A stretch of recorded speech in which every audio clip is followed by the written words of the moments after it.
මාධ්‍යයට රෝගී අධිසුරුකීමේ සංවිධානයේ අපේ ලකී කරුණාතිලක ඒ වගේම මගේ රට සංවිධානයේ මේ ප්‍රියන්ත තිලකරත්න එවැගේම ශ්‍රී බුද්ධ ප්‍රතිමුනේ සංජය මහවත්ත අපේ ආපන ශාලා අවන්නල් රුක්ෂාන් ඒ වගේම අපේ මාධවන් ඒ වගේම චාන්දනී ඒ වගේම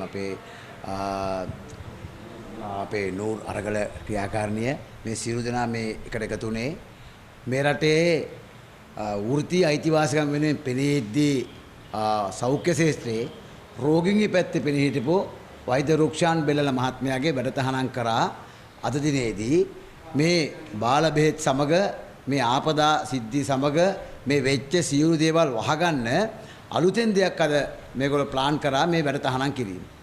අපි මේක අනුමත කරන්නේ නැහැ. හේතුව තමයි අපි හැමදාම මේ වෛද්‍ය වැඩ භාජන වල අපි හිටියේ රෝගියා පැත්තේ. ඒ රෝගියා පැත්තේ ඉන්නකොට මේ රෝගියා පැත්තේ හිටපු එක තමයි වෛද්‍ය රුක්ෂාන් බෙල්ලල. මෙතුමා ජාතික රෝල විතරක් නෙමෙයි මීට කලින් මෙතුමා හිටියේ කළුබෝරි රෝලේ. ඒතර ඒයිදිත් එතුමා කතා කරේ රෝගී පැත්ත. ඒතර ඇයි එතුමාගේ වැඩ තහනම් කරන්නේ? අපි මේ සම්බන්ධව අපි පියන්තල කරත්න අපේ අතුල ඒ වගේම අචල රුක්ෂාන් අපේ ලකී අපි සියලු දෙනා පෞද්ගලික දවස්වල අපි රාජ්‍ය කොමියුන් සභාවට පවා ගිහිලා පිළිලීමක් කරා මෙතුමාගේ වැඩ තහනම් කිරීම සඳහා මේව දෙයක් ඇවිල්ලා තියෙනවා අපේ ආරංචි මේ සම්බන්ධව නැවත හිතා බලන්න කියලා. ඉතින් මේක අපේ අනුර ජනාධිපතිවරයාට කියන ඔබතුමා මේ රටේ මේ තමන්ගේ 159 පාපිසි අප්පුවාමෙලා හානකොට බොහෝ මාරුවෙන් තමුන්නාසේ මේ ආණ්ඩුව අරන් යනකොට මේ ආණ්ඩුවට එවලු තවත් පරා වරලත් මේ ප්‍රශ්නේ වැඩ තහනම් කරන්න ඕන කෙනා තමයි අනිල් ජාසිංහ. ගෝඨාභය ආණ්ඩුව කාලේ පැන්නුවා. දැන් එයා තමයි මේ තවත් කම්පියනක් එක්ක ගහපු ගේම් එකක් අල්ලත් දූෂණ කරගෙන බාදුණෙන් පස්සේ ඒ ප්‍රශ්නේ වහගන්න වැඩේ හිරුණෙන් පස්සේ මෙයාගේ වැඩ තහනම් කරා. ඒ නිසා පාස්කු පහරයට මාස 80යි මේ 21 වෙනිදා වෙනකොට. ඉතින් පාස්කු පහරේ මහා මොලකරු හැටියටද ડોક્ટર රුක්ෂාන් බෙල්ලේ වැඩ තහනම් කරේ. එහෙම නැත්නම් දැන් මේ ඖෂධ ගැටලුවක් කියලා රෝගීන් මැරිලා කතිකවද කැතුන ඒ සම්බන්ධවද රුක්ෂාන් බෙල්ලේ වැඩ තහනම් කරේ. එහෙම නැත්නම් නවද රනිල් වික්‍රමසිංහ අත්තරන් ගැනීමේ කතන්දරයක් යන ඒ අත්තරන්ගර නැවත ජාතික රෝලට ආවොත් රුක්ෂාන් බෙල්ලේ ඇණයක් නිසාද ඔහුගේ වැඩ තහනම් කරේ. මේකට අපිට උත්තර දෙන්න. හරිද? ඒ නිසා අපි මේ වෙලාවේ කියනවා නලින් ජයතිස්ස සෞඛ්‍ය ඇමතිවරයාට මේ නාගී හම්පඩ හත්තිලව් ටික අමාත්‍යාංශයෙන් පන්නලා දාලා වැඩ කරන්න පුළුවන් ඇවිදින පුස්තකාලය කිව්ව ඔබතුමාලගේ ඒ දක්ෂ නිලධාරිනිය පත් කරගන්න. අනිල් ජාසිංහල එදා ඉඳලා ඔය පුටුවල හිටියා. සෞඛ්‍ය අධ්‍යක්ෂ ජනරල් හැටියට හිටියා. හරිද? ආහාර පනත අපි ගැන කතා කරනවා අජිනමොටෝ තහනම් කරන්න කියනකොට අජිනමොටෝ තහනම් කරන්න ඕනේ නෑ කිව්වේ අප්පුහාමිලා. හරිද? ඔය සෞඛ්‍ය අධ්‍යක්ෂ ජනරල් තනතුරේ හිටපු සියලු දෙනා වැඩ අවසන් වුණාන් පස්සේ යන්නේ බෞද්ධ සමාගම් වල මේ උපදේශකවරු හැටියට. අපි දන්නවා මේ පහුගාල හිටපු ලේකම්තුමත් ඒ බෞද්ධ සමාගම වැඩ කරලා තමයි ආවේ. හරිද? අපි අද ඊයකනේ මේ සෞඛ්‍ය සේවත් එක්ක අපි මේ සටන ආරම්භ කරේ. ඒ නිසා අපි මේ වෙලාවේ කියනවා රුක්ෂාන් බෙල්ලන වෛද්‍යවරයා වැඩ තහනම් කියලා ඔය තරේ හෙලා දකිනවා. මේ සම්බන්ධව පාර්ලිමේන්තුවේ අද කතා කරා ඒගොල්ලොත් වැඩේ කෙරුණන් පස්සේ තමයි කතා කරේ. අපි ඒගොල්ලන්ට මේ සිද්ධිය මීට කලින් දැනුවත් කරා චාමර සම්පාට සජිත් ප්‍රේමදාසට ඔය පාර්ලිමේන්තුවේ විපක්ෂ නියෝජන මහත්තයරුන්ට. නාම රාජාවක් කියලාට. හැබැයි වැඩේ තහනම් කරන් පස්සේ මේගොල්ලෝ පාර්ලිමේන්තුව කතාවේ ලකුණු දා ගන්නවා. ඒක වළංගු නැත. කියන්න බෑක. මේගොල්ලෝ ඉන්නේ මැරණකන් තමයි පෙට්ටිය දෙන්නේ. මැරෙන්න කලින් බෙහෙත් දෙන්න මේගොල්ලෝ කල්පනා කරන්නේ.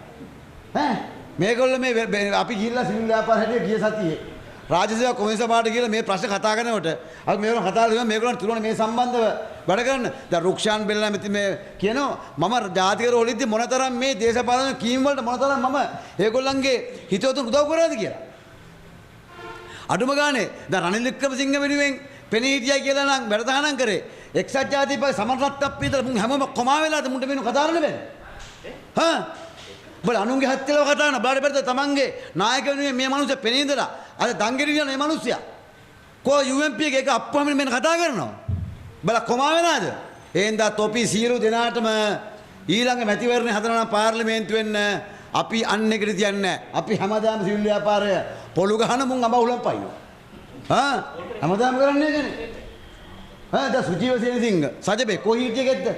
ඔක හිටියද බහුව කාලේ මේ සිවිල් ව්‍යාපාර මේ රටේ මිනිස්සුනේ පෙනී ඉන්න. ඌගේ ව්‍යාපාර කරලා සේරම කරලා අවසන් ජාතික පාර්ලිමේන්තුව යනවා. අපි තමයි ගෝඨාභය ආණ්ඩුව අපිලා මේ රටේ බෙල්ල තියලා කතා කරන මිනිස්සු. අපි තමයි රනිල්ගේ ආණ්ඩුවේ මේ අරගලේ වෙනුවෙන් අරගල කරපු කට්ටිය දැන් ඔයගොල්ලෝ කරා ඇති පුතාලා කට්ටිය හට්ටකෝ යන්නලු කිව්වා අපි. අපි මේ රටේ වැඩ කරන්නේ NM එකේ සාක්ෂිතර මේ බැනර්ස් මේ බෝඩ් සාක්ෂිතරයි. හැබැයි අපි එළියේ කොහොමද අප්පුහාමිලා අද මහජන විදුලිය ඇතුලේ.